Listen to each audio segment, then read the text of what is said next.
My paua and taua live in a big old house at Waihao.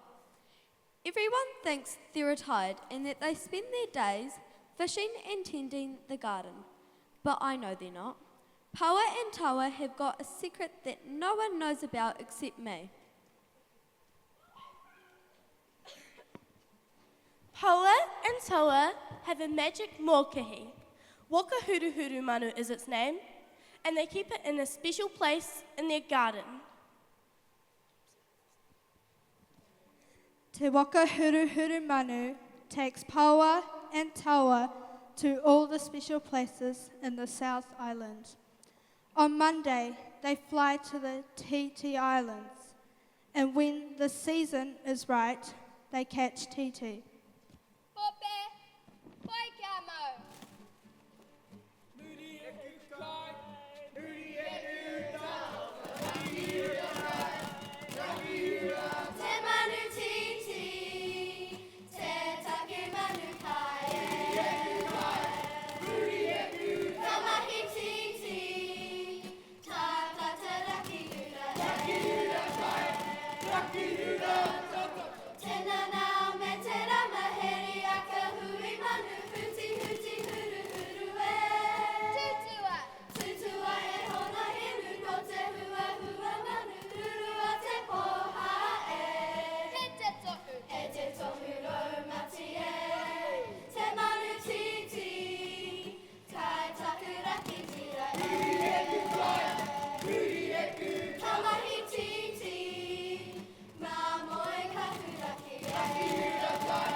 On Tuesday, they cruise along the coast to Taipōtini and find Pounamu in the Arahuta River.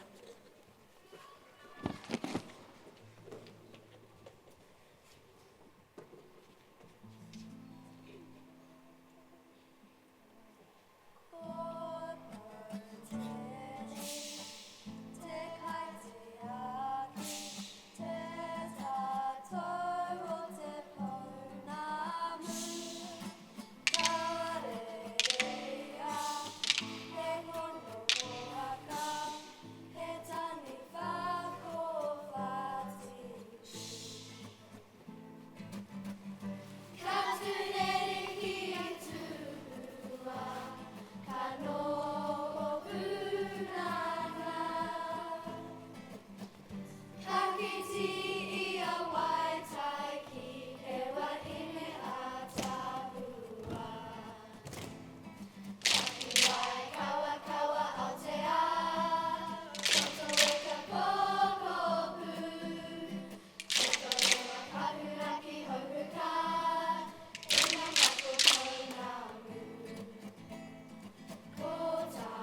On Wednesday, they cross over the Alps to Kaikoura to see the whales and catch some koutou.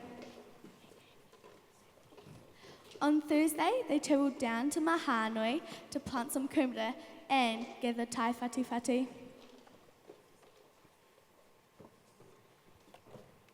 On Friday, they go to Te Umukaha to collect te koka, and on Saturday they fly to Moiraki to see the boulders.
On Sunday, they go to Aoraki. Ka tuhua koe me ka mauka teitei ko Aoraki.